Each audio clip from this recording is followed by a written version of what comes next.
welcome back to the Institute of Higher Earning podcast, episode number 6. Good friend of mine today, Andrew Postell, over on my left. My beautiful and very reverent co-host, Sicilian, over on my right. Andrew, again, good friend of mine in the DFW area, does a ton of, well, what the hell do you do anyway? I do lending and long-term real estate investing. Well, fantastic. Rentals. So what kind of lending? You do I do the permanent, conventional, long-term, and DSCR. Okay, so break those down real quick just for the audience so we know a little bit of the difference. Sure. Conventional, pretty straightforward. Let's hit that one first. I feel like conventional, I like to classify it as Fannie Mae and Freddie Mac. Those are 30-year fixed rate loans, and they're based on you, your personal income, your personal credit. The benefit is they give us the best rates and the best terms, but they're paperwork heavy. That's one of the drawbacks. Like if I'm a self-employed person and I write all my income off, I'm not getting Fannie Freddie money. So Nick, do we make any money around here? Not enough for Fannie and Freddie. But Fannie and Freddie is backed by the government, right? Like that's the difference. Is it's saying it's secured by that source. That's right. So. If I'm a lender, it's very safe for me to lend that because I just sell it to them and get my money back. So if I have a huge warehouse line of credit as a lender, I can just replenish it each month by securing Fannie, Freddie, FHA, even VA loans too. Okay. And then non-QM. What's the non-QM space? Because that's exciting. Yeah. So the commercial portfolio, bank statement, DSCR loans, whatever they want to call them, those come from each individual source or each individual lender. Like they might make their own rules that can be very flexible, TJ, or even very restrictive. You might call a bank like, oh man, we don't even lend to real estate. We just lend to gas stations. It's their own money. They can make whatever rules they want. But generally speaking, as an investor, we want loans that are based on the rental income, not mine, the rental income. Usually there's no debt to income in the commercial DSCR non-QM space, and that's what we want as an investor. Okay, well, we'll break it into that. So one of the big differences is with conventional, you can only have how many loans in your personal name? 10. 10? So, and if I get divorced from my wife, can she have 10 now and I can have 10? Oh, if you're still married, you can have 10 and 10. Oh, so we can still have 20. Oh, that's fantastic. I need to make more money. Sorry. Because it goes based on individual income and such. Well, nice. So. But with non-QM, there's basically no limit. I can have 10,000 if I can get that many houses or that many gas stations or whatever it is. That's right. Sometimes, though, the individual underwriters will have restrictions, right? Like all of your properties that underwriter has to have meeting DSCR requirements and stuff like that, right? So keep that in mind. Oh, that's right. I forget. I'm flanked by lenders. Yeah, on both you got a sides lender today. on the left and right. So, all right. I'm retired. I got out of the business. I hated having clients. What's great about the commercial portfolio non-QM space is if this lender changes or doesn't like me, I'll just go to these other ones. Whereas Fannie, Freddie, if they don't like me, I can't go.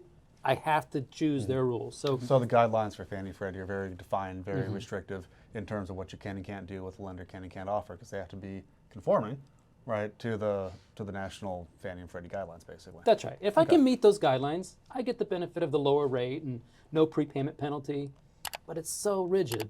What is the difference in rates right now between the two? About half a point. So they're actually not that big a difference. They're not that big. And when somebody calls me and goes, hey, what should I do? Well, are you beginning? Because like Fannie, Freddie will only save you $70 a month maybe, but times 10, that's $700 a month.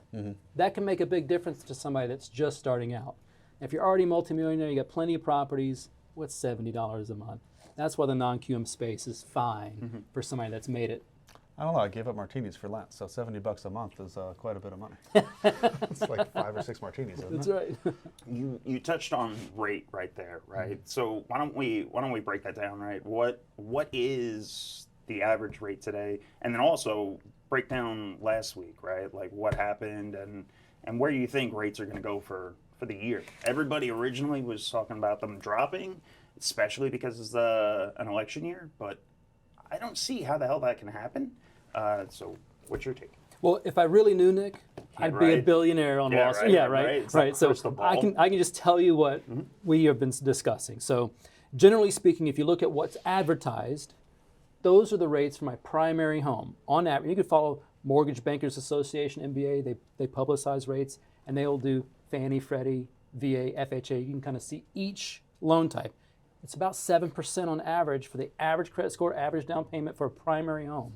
So on an investment property, it's about 7.75, about 7.75, which means the non-QM space is about 8.25. And again, I'm estimating, don't hold me to the penny, but right around here. So now, 4 weeks ago, right at the beginning of the year, rates were coming down. We were, thankfully, they're in the low 6s for primary homes, which really helped. And then the job reports came out, which was like, the economy's not slowing down. And then Jerome Powell was on 60 Minutes on Sunday night, and ever since then, the rates have increased every day. That last Friday, before Jerome spoke on 60 Minutes, the single largest increase in mortgage rates in the past year. That one Friday when that jobs reports came out. Why He likes is talking. jobs report such a big Well, before you thing on that, right? Like, even taking a step back from that, what are the driving factors of rates? So does the same stuff drive rates on the conventional side, the homeowner side, as does on the non-QM side? So if you want to get really technical, the 2-year treasury is on non-QM, and the 10-year treasury is for Fannie, Freddie, FHA. Okay. So if you want to, I pull up the 10-year treasury every day. I'd almost encourage everybody to not follow it because it gets really frustrating. But the Federal Reserve hasn't increased or decreased rates all year, but mortgage rates have gone up and down. Why? Right. Because it follows market conditions, and more specifically, the 10-year treasury bond. So if the So what moves the 10-year treasury bond? Yeah. Let's talk about that one. Yeah, And so let's assume the 2-year kind of moves similarly to the 10-year just for now. So what moves the bonds? if I'm looking for a safe place to put my money because there's volatility or uncertainty over here, that's what moves the 10-year treasury bond up. Okay. And then if everything is working out, I don't have to put it in a safe place, I can be a little bit more risky, that's what moves the 10-year treasury down. So if the 10-year treasury goes up, what happens to the interest rate as a consumer that's buying a house? What does that do to them? It goes up too. Okay. As the 10-year treasury goes up, so does your 30-year Fannie Freddie FHA loan. Okay. What do you got? You follow all that? yeah, no, yeah, graph- had you- just do we a gotta draw it out? fun thing to break Tommy, down Tommy, and digest on that. Get us some crayons. We need some crayons to figure this out. Hey, I'm a Marine. I might have to actually eat those while I'm here at the table. That I want to. We'll circle back to that in a minute. But why? All right. So I want to touch base on the jobs report, right? So everybody was saying Jerome Powell has been using the jobs report as his indicator on why he's been raising, right? It's his justification, part of it, right? He's saying, hey, he originally 2 years ago when he started this, he came out and he said, hey, I'm going to raise rates until I feel pain, until I see it, right? Until I see those numbers. And we thought in December, right, that they were saying, hey, we're going to pause right now. I think where we're at is good enough. We're seeing those pain points. But 2 months later, now we're in February, and they're saying, hey, we're not seeing those pain points. But So let's backtrack to that. projection, right? Why Like- the jobs report is important. The two, at least historically speaking, the two mandates of the Fed, right, are relatively stable employment and low inflation, right? That's the two mandates that the Fed is supposed to have in terms of like what dictates or what influences their policy.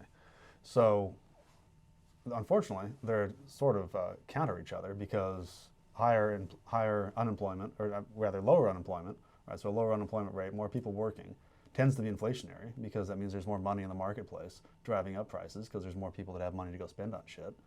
And then inflation tends to be anti-generally employment because the higher prices are, the more stuff costs. Maybe you hire more people in order to fill the demand, but there's not going to be a demand there because the people can't afford the shit.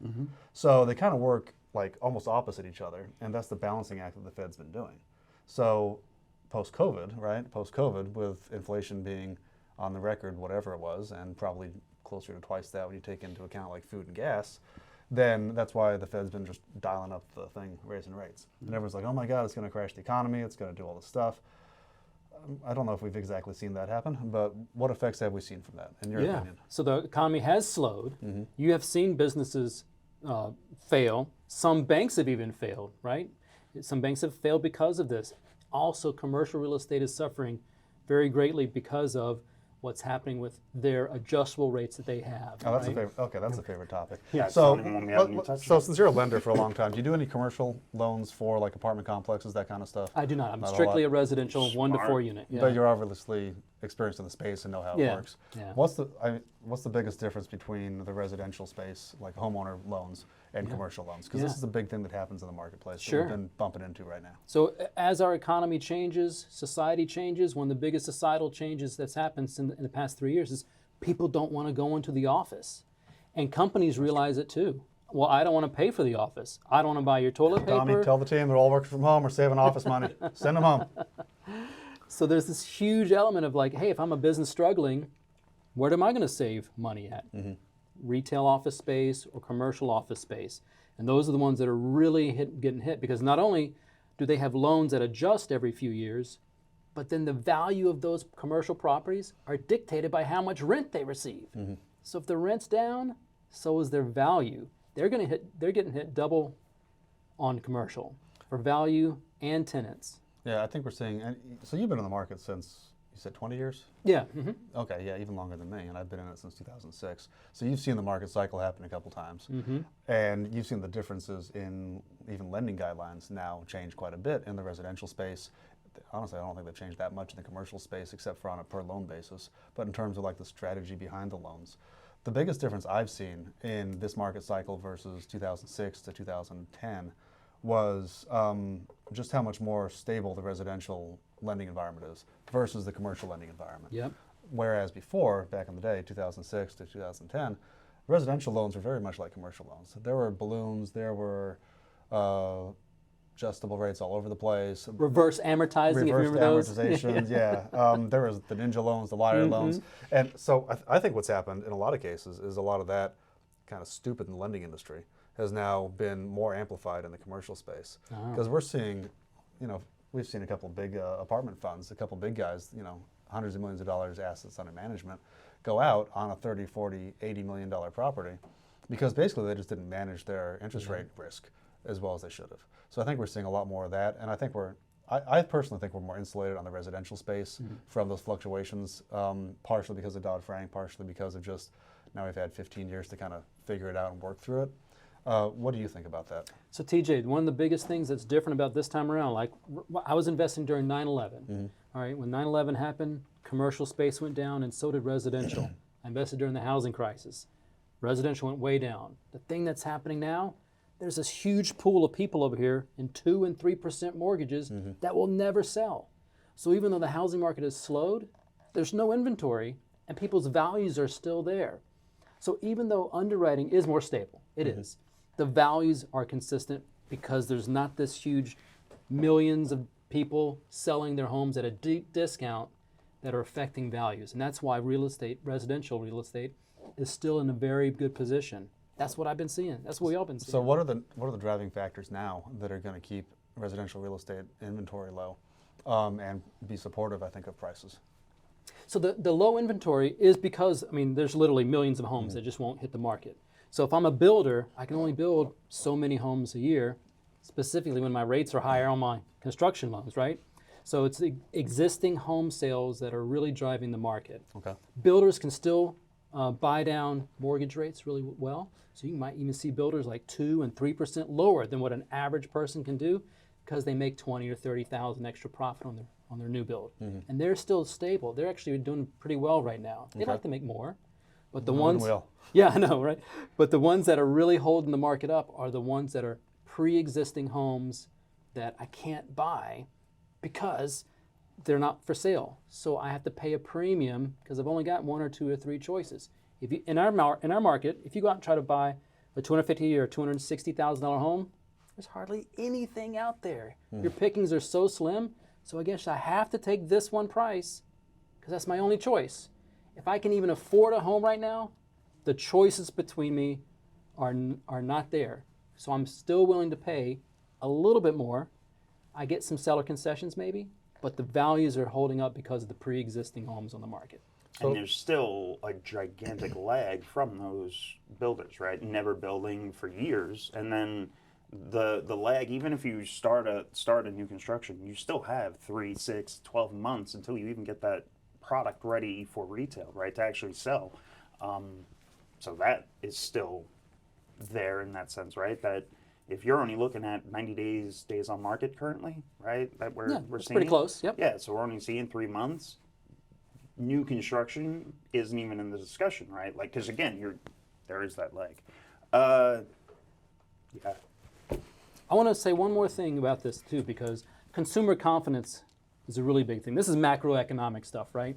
But we've even noticed it here too. So rewind a year and a half ago when rates doubled in 60 days, nobody went out to buy. But now people are like, oh, the rates are still at 6.5 or 7. Okay, I'm going to think about it more. So now there's at least people on the fence who are willing to discuss it. And once they learn, like, hey, the seller's willing to buy down your rate. Oh, really? Yeah, the seller's willing to pay you $10,000 to help you buy. Like, once they realize that the sellers are desperate too, they need to sell, they're moving across country or they want to get into a new school zone. There's people out there who do need to sell their homes for whatever reason, and they're willing to give incentives for that. So even though there's more people who are looking, once they learn about what incentives are out there, they feel a little bit better, a little bit more confident about buying a home now. So I think fundamentally what we're seeing, at least on our side, is exactly what you're talking about. Is I think lower rates are going to keep inventory basically relatively low-ish, but we're going to see people that need to move, need to sell, need to buy, still be able to buy. And then I will say that market hates uncertainty. So when rates are going up, rates hadn't been raised, well, this much and this quickly pretty much ever. But we haven't really seen like a substantial rate rise since about 2006. So the entire marketplace was like, well, what's going to happen? Are prices going to go down? Are prices going to plummet? What's going to happen to the retail market? Is residential real estate dead? You know, all this fear-mongering crap that have been, around for a minute or two, realize, well, we're not exactly sure what's going to happen, but let's take a step back and let's take a look around. And when rates were going up, that's kind of what happened to the marketplace. There was a lot of stagnation, not a lot of inventory. Prices basically stopped going up, but they didn't really go down except for in some submarkets. And then people didn't really move a whole lot. And now, as much as we hate the term new normal, I think what we're seeing is more of a new normal where people understand, okay, if I want to move, if I have to move, I'm going to probably have to give up my 3-4% rate that I got. I'm going to have to bite the bullet and get a 6.5% rate. If I want to move, then now I have a choice to make. And I think all of us do too that are homeowners. Well, do I want to sell my primary residence that's really, really paid down with a low rate and it would cash flow like a mofo if I kept it? Or do I want to keep it and rent it and move? Or do I just want to stay put where I am? So basically all three of those options. The only option that really increases inventory is putting my primary residence that would cash flow well with a low rate on the market. Well, I don't feel like doing that. If I want to buy another house, right, then that's going to take, my house is not going to hit the market and the other house is going to be off the market because I'm going to buy that one. And again, if it's for rent or whatever, it's same deal. So I think we're likely to see low inventory moving forward too, but more, like you said, more seller concessions, more kind of realityville outlook on what's going on with the market. Okay, what can I do? What do I want to do? And where do we kind of meet in the middle? 12 years ago, 15 years ago, 20 years ago, there was a true buying season. Like this is retail real estate now, right? March through September, that's when everybody bought and sold. You did not list your property for sale in the wintertime. It was a death sentence, it was suicide. You don't do it, especially up north where it snows every time. In the winter, you didn't list your home. 2 years ago, we saw that occur. Like, October. Everyone fell off the cliff. Everyone was tripping out. That's right. Everyone was tripping out right. at that time. And then when March hit, things started to pick up. Same thing's happening now. So this the way it used to be, might be how it is going forward. Maybe we just have a 6-month buying season, which is a true buying season, and 6 months off, maybe 5 months off. I've rotated all my leases. They're not renewing from November to February. If you want to renew, I want to do a 13 or 14-month lease because I don't even want them renewing during that time. I've got one unit in my quad, one unit that I just haven't been able to rent since November. That just seems to be what's the normal place now. There's an off season now, like it used to be. So I know they were started discussing it and stuff, but have you started or even seen any new products to account for the higher rates, right? Like a 40-year product or... Yeah. So Fannie and Freddie's, this is one of the biggest differences between presidential administrations. When the last president was in office, he charged Fannie and Freddie, get out of conservatorship, get out of it. There was a time there, I don't know if you remember, where Fannie and Freddie were only thinking about letting you do 4 investment properties. There was a short time like, hey, one lender can't have more than 4. Now that there's a new administration, they've changed it. We're charging you, get first-time home buyers into their properties. So from a lending bank Some banks have done these things, but Fannie and Freddie have both come out with different first-time home buyer programs that help people buy homes faster and easier. One of the biggest changes on the investment side, multi-unit properties. Before, 15, 20% down if it was my primary home. Now you can do 5% down Fannie Mae on a quad. That's a huge difference. That's a huge difference. Yeah. Good luck finding a fourplex and DFW Right, the cash right. flows. That's right. But- Well, and the cash flows out. I mean, you're occupying Yeah. one of the units. So in that house hacking scenario, it doesn't cash flow, but it helps me afford a higher valued home. Or maybe later, I can make it a really great investment. So they've also come out with some like $2,000 grant, $5,000 grant. So they've tried. It's just still, if you're making 55, 60, 70, 80,000, it's really hard for you to afford anything when the rate's 7%. But they're trying. Yeah. Where do you see affordability playing into this? Because I'm from the left coast, Yeah. and we always saw affordability out there as a leading indicator of a pricing correction in the real estate market, regardless of the perceived health of the market. Is affordability now out the window because of the lower interest rates and all these people just locked into such a low rate that now affordability isn't going to matter so much at the new retail pricing? Or eventually, are we either going to have higher wage growth to compensate for the price, or are we going to have lower prices? I mean, that's pretty much the three options. The higher wage growth, TJ, it's too far. Like the rates are too high. If rates can get under 6.5, that opens up home ownership for 1 million people. What does that do to prices? Yeah, well, That's the problem, though. That'll make prices go up, but I could still afford more. So, like, I had a teacher for 12 years. She sold her home 5 years ago. Wanted to buy a home now. You know, she's a teacher. She makes like 60 grand a year. It's a public school teacher. She can't afford anything. It's like 120,000. She has a car payment, and that's it. Yep. She can only afford 100. That's barely a mobile home for a public teacher. So if we can just get that price point from 120 to 180, it opens up the door for her so much more. And her, like, she would have to have double the income to support that on paper when rates are 7. So Okay. just get it to me at 6, just under 6.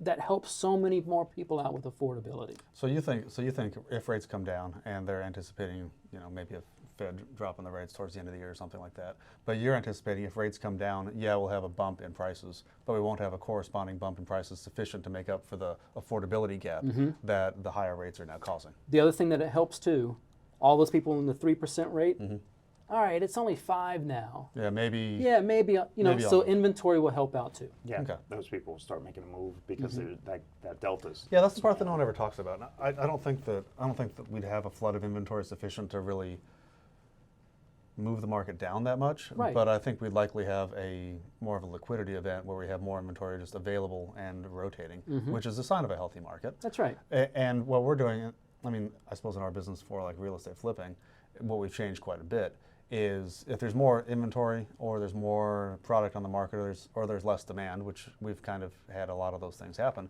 is we're being a lot more picky with what we're going to renovate, what we're going to keep, what we're going to flip, what neighborhoods we like and what neighborhoods we don't like for the long, complex kind of rehab processes. Now, to wholesale something to make a quick buck or whatever, that's different. Then we just buy cheap and sell it, a little less cheap. But stuff that we're actually like taking down and working on, because we got bid on one house last year that, during COVID, no problem, because everything's going up like this, it doesn't matter. We got bid on one house because the floor plan was kind of funky. It was a standard 3-2, right? But there's a step down into the living room and into the dining room. There was a weird diagonal step up in the master, excuse me, I know how sensitive you are, in the primary bedroom. There's a weird diagonal and like a weird step up, like that's kind of weird. And there was the master bathroom, primary bathroom. Didn't have like a separate doorway. Okay. And we didn't fix those things because it's not really practical on this price point to fix those things. And I think we lost 20 grand on it. And we also overimproved it. So during COVID, and that's about the only one that we did, by the way. So before everyone jumps down there, like some of the gurus out there losing millions of bucks on, doing too many flips. Some of them are. We saw it. We saw it coming, and that was the Yeah. one that kind of got us a little bit. But what does that do to inventory, in my opinion? Well, now that house sits on the market, whereas the next door neighboring house that doesn't have all those functional issues, it still sells relatively quickly because they're not apples to apples anymore. Because now this one's a little goofy. Yep. This one's not goofy. Goofy doesn't sell. Not goofy does sell because there's more inventory, because there's more options. We are seeing, TJ, a direct correlation with that. So if your home is on the market and it's a good home and it's price fair, you might even get multiple offers that first weekend. But if it's a little bit different or a little bit off price, you might be sitting there for 60 or 90 days. Oh, for sure. But still, 90 days. It's fine. Yeah, like, and that's what I love about this. Everybody like is screaming and crying over less than 3 months of inventory, right? So I think there was such that room, there's such that gap of inventory that we could have expanded into, that it's not fucking all brimstone and fire and all that shit, right? Like, no, it's not horrible. It's fine. Things are moving. Things are still doing well. Well, since I opened up the can of worms, and y'all kind of jumped on just a little bit, what's going on in the guru space? Well, you've been around a long time. You're huge on Bigger Pockets, right? Yeah, man. Like you were like ranked up there somewhere. I never even logged on to the website. Oh. So what's going on in that space? Why are there some gurus out there whining and crying that they lost millions of dollars in residential flipping? Because we haven't seen prices come down significantly. We haven't seen the market. We've seen the market change and adjust, but we haven't seen it be catastrophically. Like, again, I sat through 2008, 2000. I didn't sat through it. I was balls deep in it, same as you. So I've seen like catastrophic. We're seeing not ideal. At least maybe not if all you're trying to do is like shoot for the top. So what's happened in that space that you've seen? Yeah, it's gotten a lot more competitive because so many people have left. Most of the people that have left are like the beginner, people who didn't know what they were doing. Same with like real estate agents and lenders. A lot of lenders have left. A lot of real estate agents. Didn't we have more licensed realtors in DFW at some point than we had listings on the MLS? Yeah, man. And I'm sitting here looking around going like, we're fucking crushing it. But apparently all you other agents aren't. I don't know if you follow Tom Ferry at all, but he's on the real estate agent side, residential part, and he even can show the numbers that the top 10% have gotten better over the past year because they know what to do. The top people know what to do. And the people who got caught were the ones who didn't see any changes coming, who'd made no adjustments, who were probably overpaying in the first place and were okay with like, I can make $10,000 on a property and be okay. And if you've been around for a while, you're like, that's really not good. Yeah. 10,000, one wall. I better be making 10 grand if the property's 50K. Yeah. If I got 200 grand tied up. But there were people that's with a those failure. metrics out there. It was just nutty that, and they were doing fine for a while because the market was so great. Remember, you could list your home in December and it would still sell. So, yeah, I think that's definitely what we saw in the run-up is a rising tide lifts all boats, right? We're seeing you could fail forward. Everyone's talking about that. I hate that term. I hate failing. I don't like messing up because that means I did something wrong. But if I can overpay by 20K and I can overimprove by an extra 20K and then it sells for an extra 50K above what I thought, or no, then I list it an extra 50K above what I thought, and then I get multiple offers over ask, so now I'm 20K above that, I'm not a genius. Like I already overpaid and I already overimproved. I'm an idiot. But somehow I just made 30K extra. Oh my God, I'm a brilliant guy. And that's what we saw in the marketplace with so many of the newer guys, and honestly, a lot of the big kind of guru space guys too, that were just buying and buy. I see the same YouTube videos, TikTok videos that everybody else sees. One of the things I'll click on some articles too, like real estate investor makes $130,000 a month. Oh, let me see what's going on. And then in it, I made $20,000 from flipping and $110,000 from students. Like, well, you're not. That's not. Doing this whole fucking thing backwards. I really thought the progression into real estate was wholesaler, flipper, like landlord, right? And then from there, multifamily, right? You just step up the tiers. But apparently, it's just wholesale a couple deals, and then you just turn into a fucking guru, and you teach everybody how to wholesale, right? You just skip over everything else, and then eventually your social media gets so big that then you just jump into multifamily deals just because they fall in your lap and people ask you to syndicate and raise money for them, and then those end up failing too because they don't know anything about cap rates. So my favorite progression that I've seen so many times, and not to, we don't need to because it's not really a multifamily like discussion with Andrew. But what I've seen so many times is you go to these multifamily syndication things, and now they're seeing some frothiness and some a little bit of stuff in the marketplace. You've been seeing it so much where I was not a very good house flipper. Man, hard money bit my ass, and I lost money on a deal when I first got started. So I just decided to start raising money for multifamily. I'm sitting here scratching my head whenever I hear this at these big networking events. I'm like, so you're a crappy house flipper. That's like a single asset. It's pretty easy to control the pricing and the exit strategy and the liquidity and the construction is not that hard to figure out.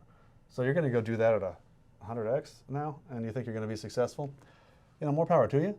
But if all that's going to catch you is prices going up and rates staying down, then you're probably going to turn a not very good house flipper into a not very good apartment investor, into not a very good operator, into just, it's unfortunate, it really is, because failing forward is such a bad mindset to have. There's nothing wrong with having learning experience. There's nothing wrong with figuring out what you're doing and doing something different. But having that as a business model can be eventually is always catastrophic. And TJ, I get to see people's tax returns. Like they'll be on, like I've done some very famous people's stuff, and they'll be on the TV saying something like, "What? I have your returns right here." You don't even know what's truthful. Mm-hmm. Like you and I, we can discern, right? But if you're a new person just in the market, you don't know what's real and what's not. So yeah, you're telling me I can be a millionaire if I give you 10 grand? Yeah, but that piece of it has dried up so much because of how the economy's gone down. Like rates went up for a reason, to slow the economy down, to slow spending. Well, and anyone that knew what was going to happen saw it coming. Oh like my God. We saw. We were literally on a stage screaming into the crowd in Grapevine, right? Telling people, and then people would turn around and argue with us. No, you don't know what you're talking about. All right, no problem. And I do remember that happening. We said the non-QM space, because that's very susceptible, especially when it was only like that much off from conventional. 2 years ago, I think. We said the non-QM space, as we know it, is going to go away in the next 3 to 6 months. I think we said that January, February, March, something like that. And it changed. A lot of the non-QM guys actually ended up going out of business. Mm-hmm. And it did change a lot. It went a lot higher. It got a lot more restrictive. It's still doubled in rate. Doubled in rate. It's still not full doc, but they got a lot more picky on the borrower side, which is a natural progression from having rates be so low. If all you're doing is competing on rate as a lender, non-QM, right? Well, you're going to lose when rates go up, because you can't pick the bottom of where rates are at, and they can't sell the big bond of all the loans in the pool, instantaneously. There's got to be a marketplace for that. So when that marketplace changes, then the people that are only competing on lowest rate in the non-QM space are going to get hurt, and that's what happened, I think, 2 years ago. Is that what you saw too? A race to the bottom. Absolutely. Who can make it there the fastest, and whoever does goes out. We have direct competitors with us that are losing $100 million a quarter. Some of them are forced to go public because they're going to fail otherwise. Like, this is how crazy even the regular standard traditional loans are. I'm very fortunate where I am as a lender. I'm in the top 1% of the whole country. So I'll get companies that call me, "Hey, would you like to come meet with us?" Like, you guys weren't even lending a year and a half ago. Why are you calling me? But they're desperate for business too. And this is where we're really in a crunch time, because the economy is slowing. Restaurants, I don't know if you've seen some restaurants going under. Those are the ones that are more prominent to me, because especially the cigar friendly, Tap In and Grapevine went out. And they used to be that's a bummer. Marine owned, and I was so bummed. But they expanded to a second location, took them out. And then there's other places around town too that just aren't working out. When in the lending side, we really see people saying just about anything they can to try to get business. So, what you're saying is absolutely reflected out there in the market. It is. It's kind of crazy. I appreciate that, because obviously we see the inventory we move. We're able to make an educated guess on what direction the market's likely to go in the next, several months. But we don't deal with nearly as many just consumers as you do. Like retail, no offense to normal people, but normal people, consumers. We deal with a lot of distress, a lot of motivation, a lot of emotional distress with sellers. And then we deal with some retail buyers, but we don't deal with nearly the kind of volume that you would in the retail space. So it's, pat myself on the back. Good for us for getting it right. That's good, right? So you said something a minute ago that I want to touch on if we can, that we can see it coming. And you said it specifically with the education when we were kind of picking on the gurus. Yeah. I agree, because some of the stuff going up even the past 7-8 years, and they're going to keep failing forward and keep talking about it, so you don't really say a whole lot. But it doesn't pass the sniff test. And I have a hard time figuring out why I can tell that sometimes in the marketplace when I'm looking at someone's content or someone's thing or whatever. But being, again, since 2006, seeing the market shift and all this and seeing a lot of people come and go, what is it? Like, what's the sniff test for some of these things? It's really, you and I can say it, but the person who really needs the most protection is the person who doesn't know anything. Right. That's the ones that I really break for, because they will give somebody 20,000 with the belief in this. So when I'm on Bigger Pockets, TJ, Yeah. I'm really just, hey, talk to other investors in your market. Please ask them who they are using for title companies, who's their electrician. Ask other investors who are doing it, because you're too new to even know what's real and what's not. And they'll ask about gurus too. Hey, go to some of these real estate groups around. Ask them if this person is any good. So for us, like, you can almost see when they post, right? When they put a video, like, that's not quite right. I don't even know if you really have done it, if that's what you're saying. If that's really what you just said, you haven't even done this, because that's not how it works. Like, we can detect that. It's just a new person trying to break into it. So what's the path for a new investor, in your opinion? Yeah. Because there's a lot of opportunity in the space still, in any different facet. And we see that, right? And it does have life-changing potential money. And like it or not, money doesn't buy happiness, but it solves a heck of a lot of problems. So what's a path for a new investor to take? Is it go out on your own and just dive into Bigger Pockets and YouTube and watch our channel? Don't forget to subscribe and watch the stuff. Is it work for someone else? Is it fail forward in a flattening marketplace? What do you see? Where do you see people having success? When I got started, man, there was nothing. The internet was barely a thing. I'm still a little upset I didn't found Bigger Pockets. Yeah. There was no Bigger Pockets. There was no Bigger Pockets when I got started. I remember I went to the There's no library. Chip and Joanna, yeah. Now, you learned about it listening on AM radio, for crying out loud, Yeah. right? There Like was you would- Armando Montalongo down in San Antonio. He was around. He was as big a blowhard as he ever is. I still have no idea if he does real estate. Yeah, right.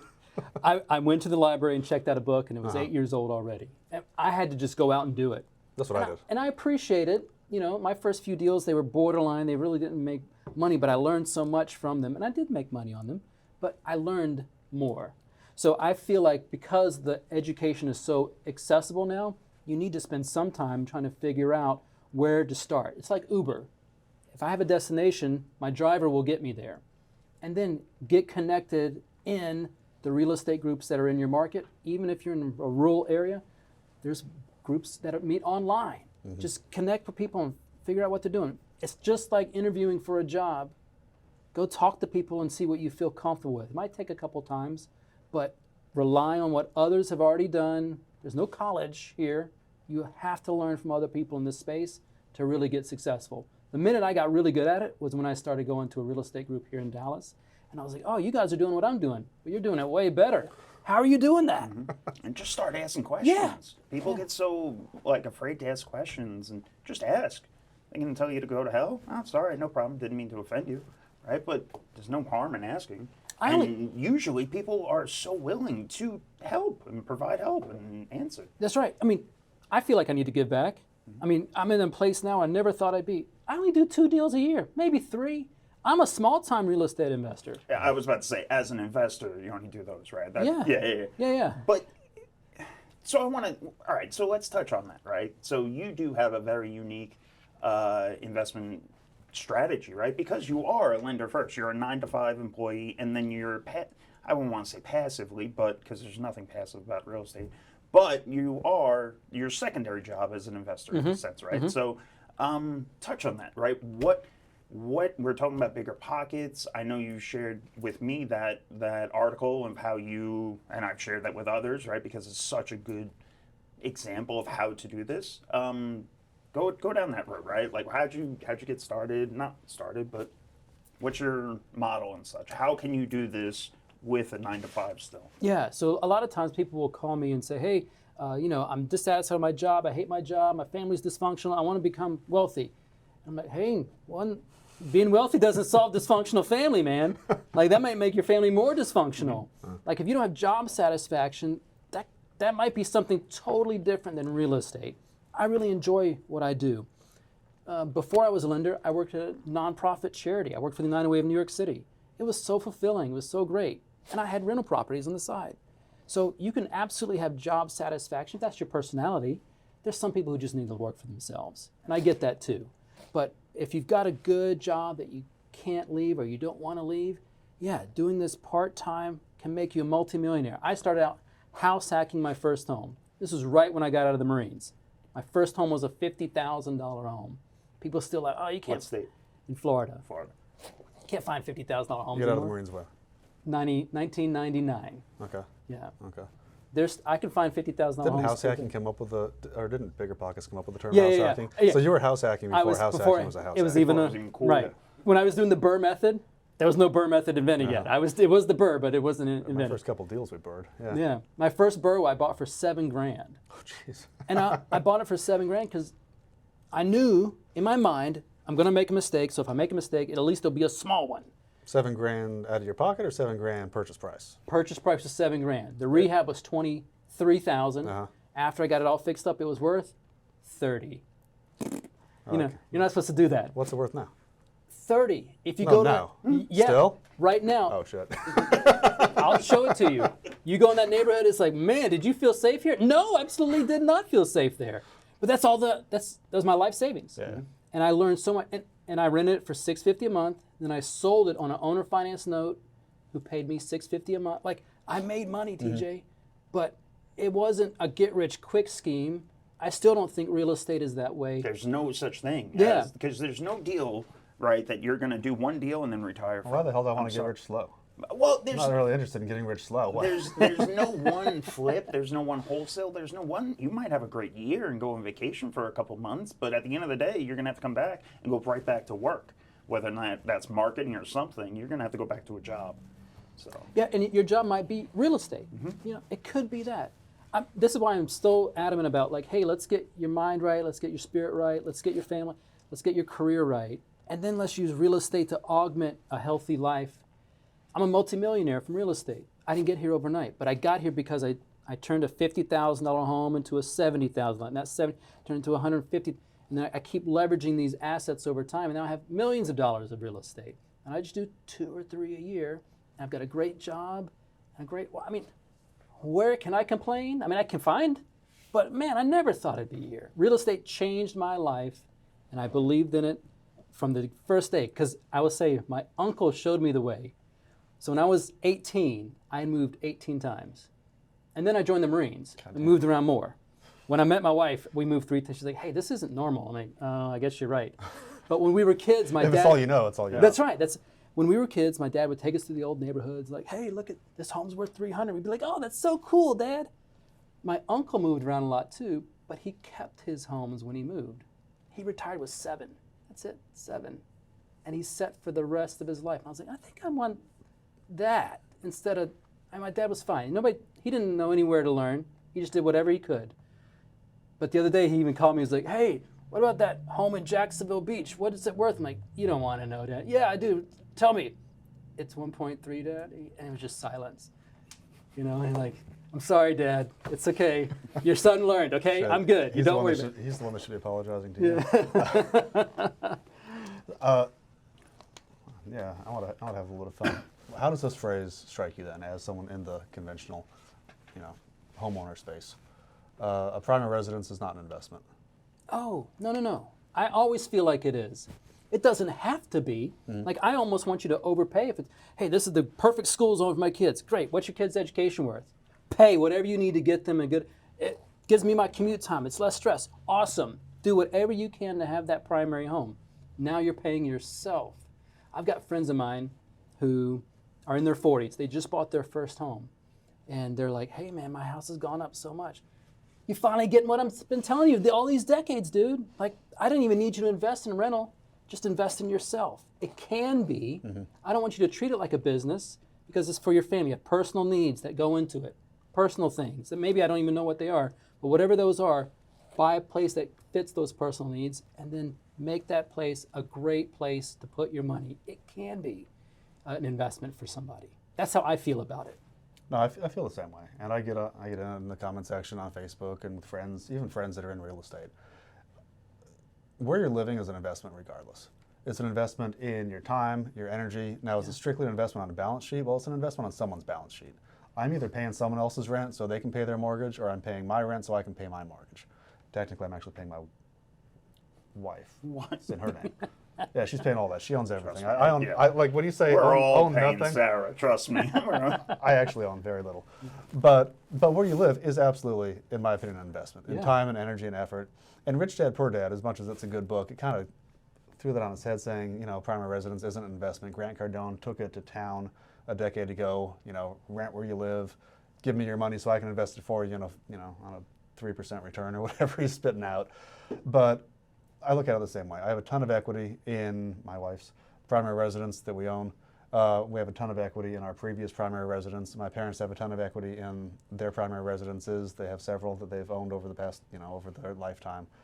And is there other stuff you can do with that equity? Well, yeah.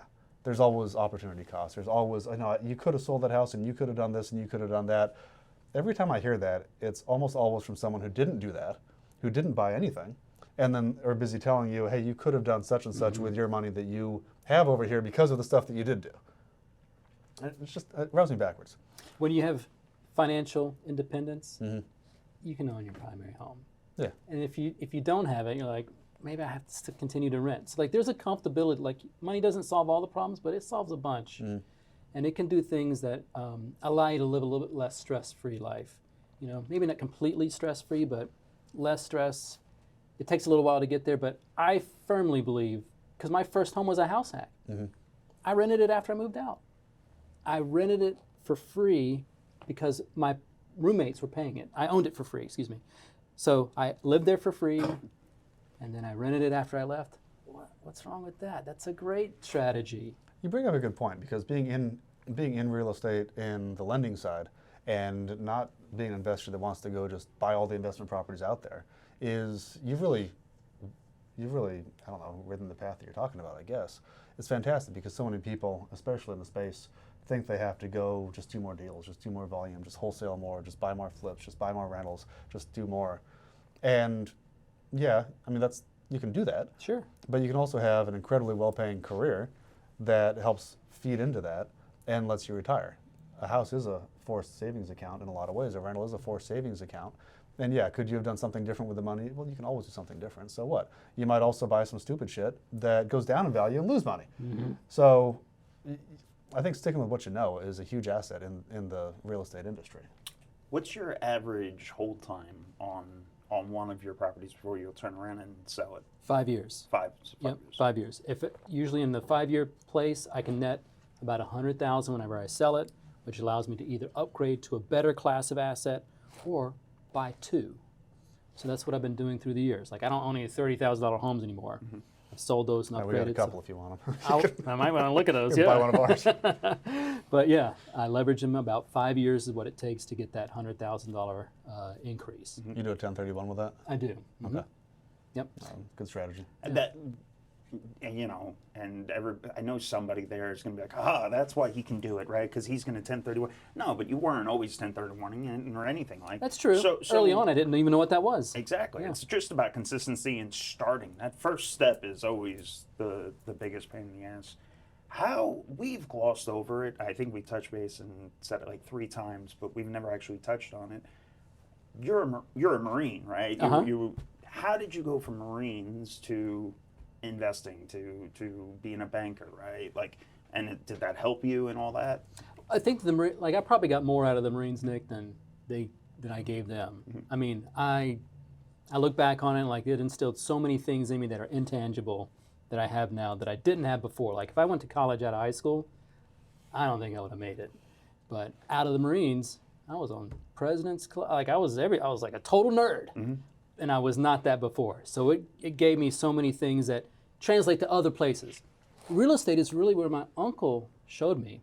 He was in the Navy in Nam, and he's the one that even got the bug in me. The first time I bought that I house hacked, I didn't even know to use my VA loan. I didn't even do it. I didn't even know what that was. I was so dumb. I mean, I started though, I still made it. I use my VA loan now.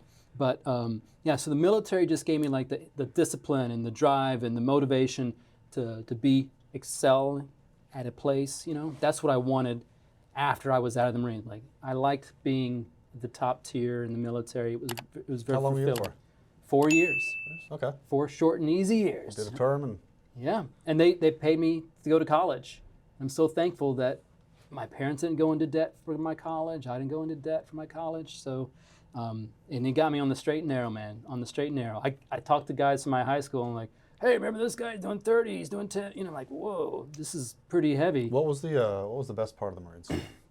Oh, you get to go camping and hiking. You get to make a lot of chocolate sundaes. some walks, yeah. Yeah, you know. Were you on the beach in Coronado or are you Yeah. somewhere else? Oh, I was in I was in Camp Lejeune, 29 Palms, Camp Pendleton. I was stationed also in Okinawa, Japan. Well, at least Pendleton's and nice. South Korea. Yeah, I it don't was know about very 29 nice. palms. 29 palms is not that great. We would say there's a woman behind every tree here. And you're like, there's no trees. Well, there's 29. There's 29 palm trees somewhere. Like, oh, thanks so much. Yeah. 29, is that, 29 palms? It's close to It's the Marine base over by, Palm Springs. Springs-ish. Yeah, and Joshua Tree National Park. Yeah. yeah, when you hear Palm Springs, you think 29 palms is nice. Yeah. It's not nice. It's not. It was 45 minutes to the closest Walmart. Like, it was in the middle. It's the largest. Especially in, 97? Yeah, there's nothing there. There's nothing there. The There's still only, nothing the only there. good thing was it was 2.5 hours to Vegas or 2.5 hours to LA. So you could literally like go snowboarding or surfing or go, if you could get some time off, you could. Well, Pendleton, at least you had a beach in Pendleton. Yeah, that one was not that's so not bad. so bad. Yeah, that one wasn't so bad. You touched on something else, and we're kind of picking on the gurus, aren't we? And I'm down to go down that road one more time. So you got out of the Marines. Yeah. And then went to college. Mm-hmm. And then what'd you get a degree in college? Communications. Okay, Yeah. useless. And But yeah, and my minor was in English, which is probably more useful than communications. interesting. No, and I think the same way. So what do you think of the space that's very anti-college right now? And I guess college has changed quite a bit since. So if you got out, you started college. Yeah. So you got out of the Marines when? 1999. Okay, so you actually went to college at the same time as I did. Yeah. So I imagine college has changed quite a bit since I graduated in 04, I think.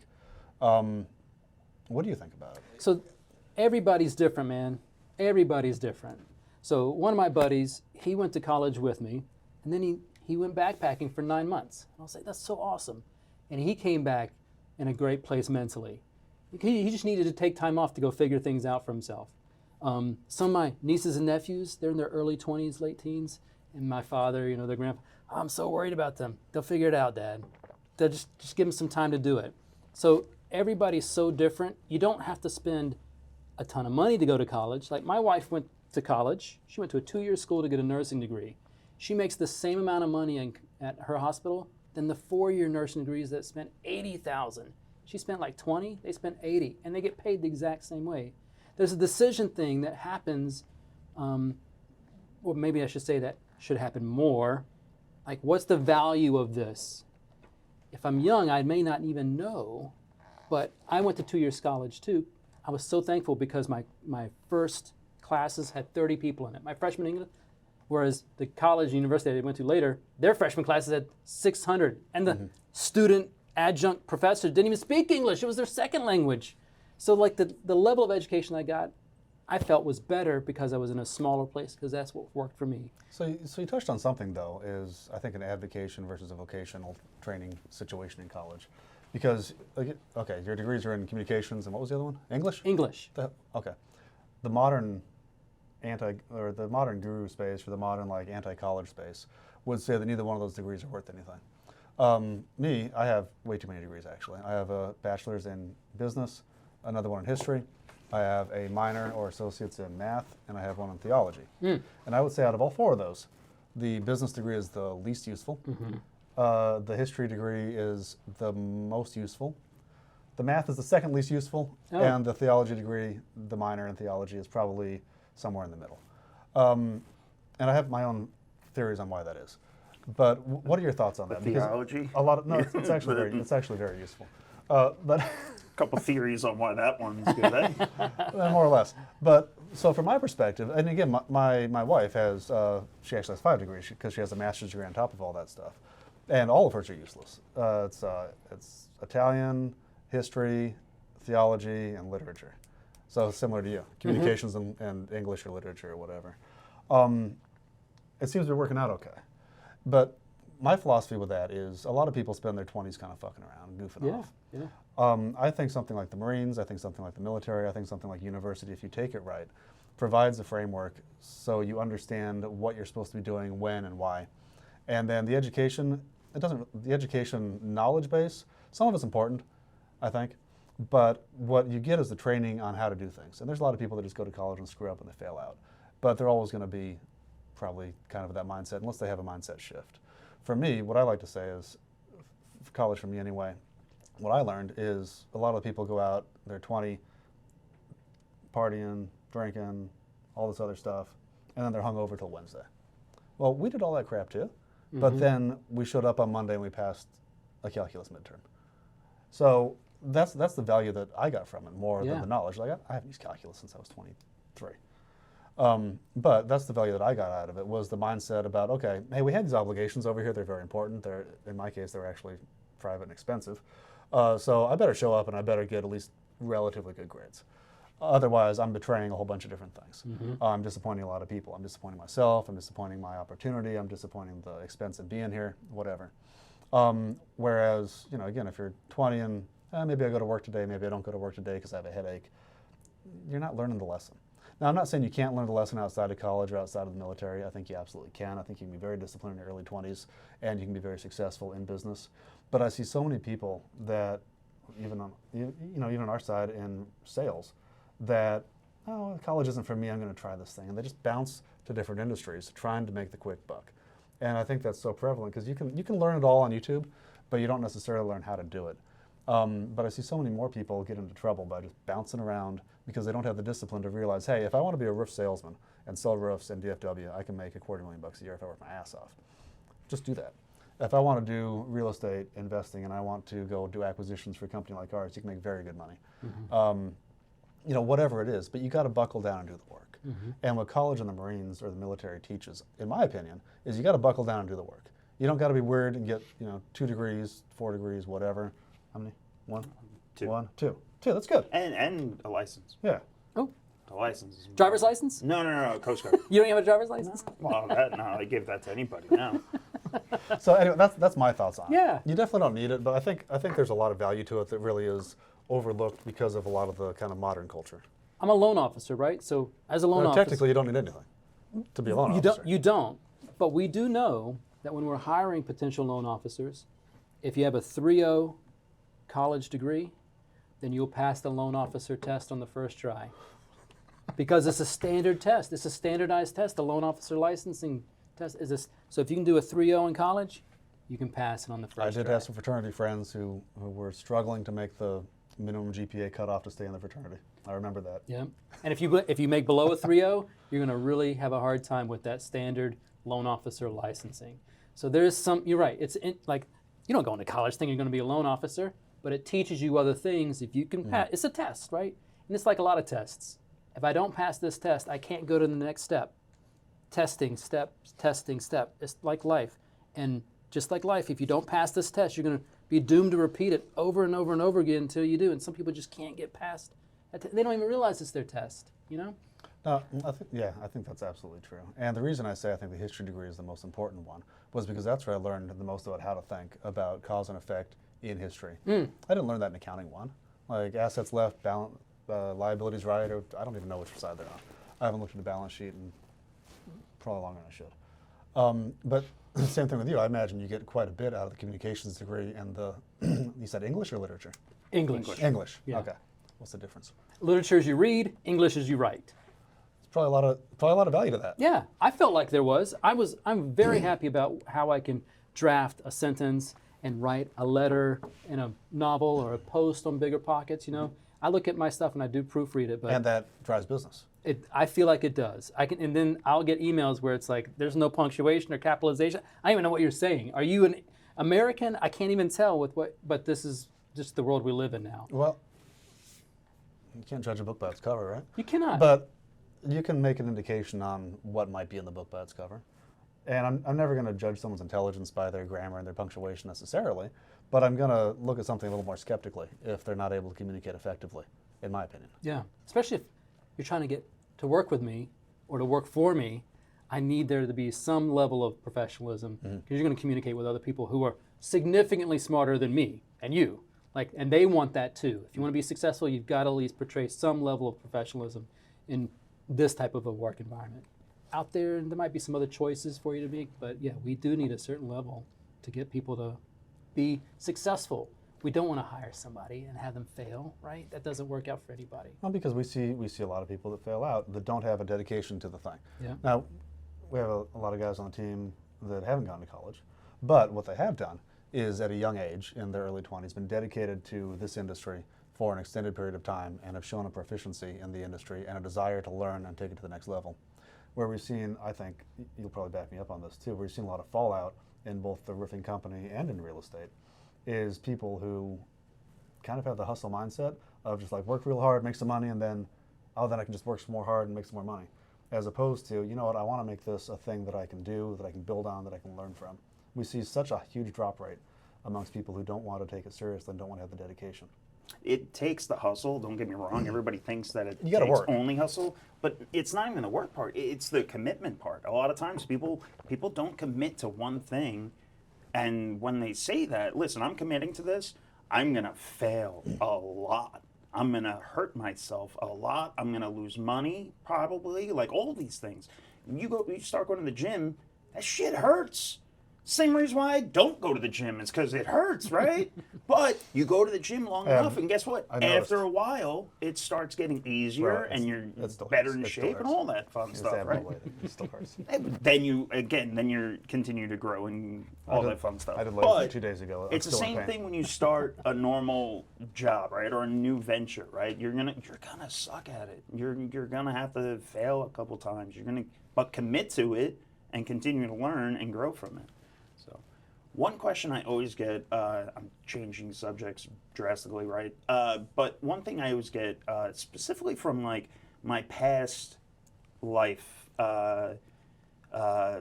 friends, right? So people that I used to work 9 to 5 with, they're always asking me, how can I get into real estate? You're talking right? about past life regressions. Anybody that's still working offshore, I talk to them all the time. They say, hey, all right, listen, how much do I need? How can I buy a property, right? And all this thing. Do you have a number, right?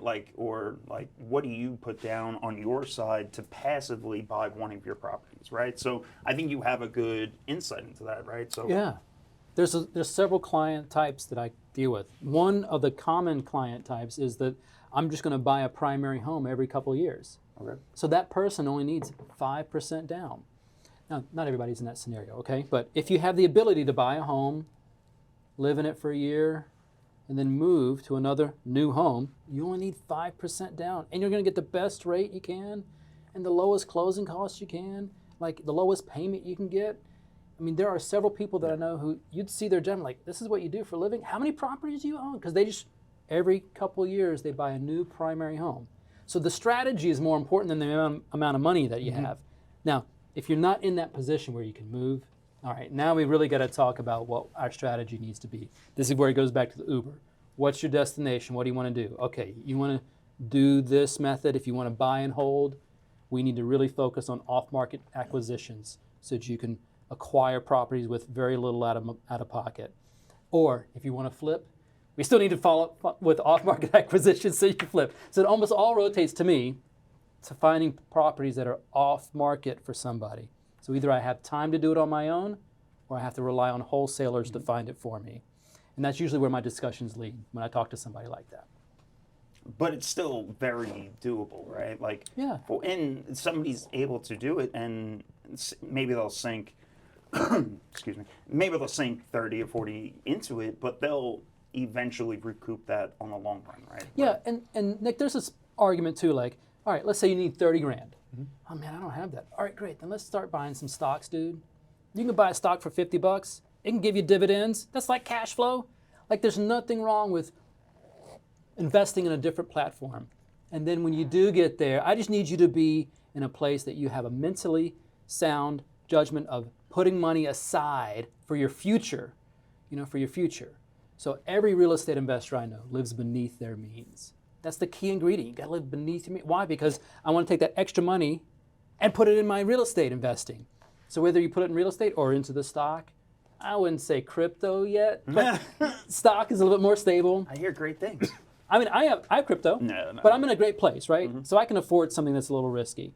But if you're just starting out, I need you to get into a mentality of saving and living beneath your means so you can invest later in life. The average person of retirement age, Fidelity did this 2 years ago.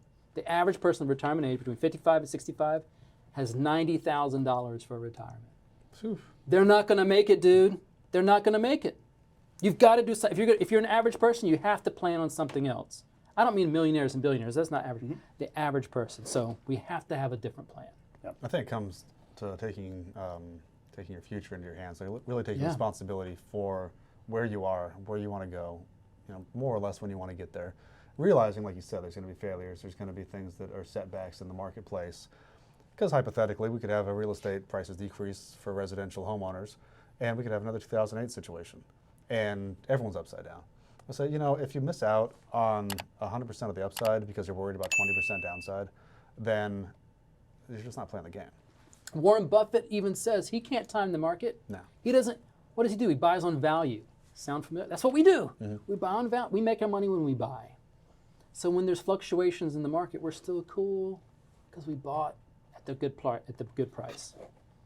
Well, say I mess up. Say I buy a house that's 20% and it goes down 30% next year, and I lose money. Just hang on to it. And or say I can't for some reason. I have to move. Say I have to go bankrupt. This is America. This isn't catastrophic. How long before I can buy another house if I'm discharged from bankruptcy? Yeah, 4 years and sometimes 2 years. Oh, shit. It sucks. Yeah. I've never done it. I always thought it was 7. 7 years for some loan types, but other loan types you can do 4 and 2. All right. Yep. So it's even Depending on your chapter and stuff, but yeah, you can do it 4 and 2. So what I like to say is if markets shift and if things get catastrophic and everyone is screwed, the great thing about everyone being screwed is you're in the same boat as everyone else. So there's a lot of company. And it kind of sucks, but it's also a little bit of solace. So I think it's so much more important to just take action and start now with whatever it is than it is to worry about what might happen in the marketplace. Can I share with you the worst deal I've ever done? Yeah.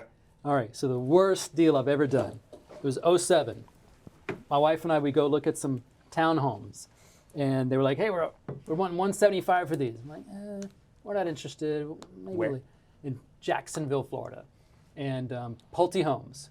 So 2008, they call us. Hey, we had financing fall through on one of our properties. I wonder why in 2008. Yeah, no shit. We'll sell this property to you for 135. My wife and I went and looked at it. We're like, hey, this seems all right. It's 40,000 lower. We think it might go down a little bit further, but probably not much. That's what we actually said to each other. We actually bought it for 132. It went down for 5 years straight, all the way down to 75 grand. It was worth $75,000. We just kept it. We did move. We did move. Were you negative cash flow on that? Yes. So the entire time? The entire, because it was again, this is me not knowing what I was doing. And I still didn't know what I was doing. I bought a townhouse and a homeowners association, which had the fee that always ate into my cash flow. And their insurance and their And then they end up telling you can't do X, Y, Z with it. Yeah, Yep. they kept changing the rules always. 15 years later, I sold it for $250. So I just sold it last year, just last year. So my 2008 to 2023 average appreciation is 5%. Even when it went down to 75 grand, it went up. It's real estate. It will forgive you eventually. When we bought that house, our intention was to always keep it. And the $200 a month, it would have never equated to $100,000 of income. Yeah. The income that I make mostly on my properties is from the appreciation. I can't time the market, but even in the worst possible place for me to buy a house, I still came out okay. That's why I believe in real estate. That's why I believe in it so much. It's dirt, and they're not making more of it. And that right there is why I love Texas real estate the most out of everything. And I keep on asking what states you're in. I know now are you only buying in Texas? Only now. There you go. You learned your lesson. That was my last Florida property that I just sold last year. I had other ones. Now they're all here. So you got a wife, kids? I do have a wife, and we have 2 dogs. No dogs? kids. Okay. Yep. What drives you? Why do you keep going? Oh, well, so one of my buddies who's super smart, TJ, this guy aced the LSAT. He teaches the LSAT now. He teaches it on a part-time basis, like 10 hours a week. He's not got any drive in him at all. Because all he does, he just, I'm fine, I'm content. He's married, he's got a wife. He's one of those guys that just bought their home a couple years ago that I'm finally getting through. I told him the other day, I was like, hey man, I'm finally a millionaire. I've got $1 million. He's like, wow, so are you gonna quit? I'm like, no, I didn't come this far to only come this far, But to him, he would be done. But I've still got a long way to go. Like right now, if I were to leave, everybody in my family, when I pass, gets a house. That's a pretty good thing. I feel good about that at night. but I'm not done. I still got more to do. So I'm still doing 2, maybe 3 a year. I want to keep going, man. How many So to get that, how many offers is that? 100 offers a year. 100 offers a year gets me 2 or 3. I want to throw that out there because people don't realize that, right? Like they think, oh, you're just buying 2 or 3, so you're probably only looking at 10. No, you're looking nonstop. Yep. So you have to be putting in the work. It is certainly a side hustle, but I am hustling to do it. Well, cool. Well, we're bumping up on a little over an hour, which is pretty good for a podcast. Oh, very good. What's How going can we find you? When is hold on? Oh. when are the rates going to go down? Oh, I have no. When should I buy? When I should got a when should I jump 33% in? chance of being right. They can go up, down, or stay the same. All right, so I still say for everybody, if you feel like buying a property, it's got to be an internal discussion, and you got to believe in it yourself. So we always say, marry the property, date the rate. So the rate, I've never been in a rate for 30 years. I'm always refinancing out. I don't regret any of the properties I own, TJ. I only regret the properties I don't own. So just make a good buy, believe But in I the want a date. property. Rates go down before or after the election? I mean, they might go down tomorrow. It's They're like not gonna go down gasoline. tomorrow. Well, They're not there's gonna the Federal Well, Reserve okay, I'm talking rate. about does the Fed raise? Yeah. Does the Fed lower Second rates half, before or after second the half. election? So they'll do it before, but it's too late. Yeah. Like if they lower a rate in June, it has no bearing on the economy. They're going to have to fight it out just on how it is. It's just a news cycle. Yep. Okay, that's what I want to know. I'm timing my rates, man. Second half of the year, man. That's when they'll start doing it. A little bit. Yeah, quarter of a point in the beginning. Yep. Rates tend to, unless there's something catastrophic, they tend to go down relatively slowly. Interesting. That's exactly what I would say. Wrap us up, Nick. Man, I appreciate you coming out today. How can we get a hold of you? Oh, you can follow me on YouTube, Andrew Postell. I'm on the TikTok. I do Drew Twos every so often on Instagram. I'll actually use those for ideas for my email blasts even. Oh, neat. Like, yeah, no, that's, Yeah. they're great. Yeah, I try to make them 2 minutes or less so that people can just watch them and get on with their day. So you can follow me on Facebook, Instagram, YouTube, Andrew Postell, or Drew2. Bigger pockets. How high up are you? Like where are you ranked on that? Thing? I'm number one Really? in like several forums. Okay. So yeah, I'm one of their top contributors. That's awesome, man. Well, thanks for listening, guys. Fucking smash that like button, subscribe, all that fun stuff. Thanks for following, checking out. You take See you us later. out next time. Shit. Put it in reverse, Terry. Put it in reverse.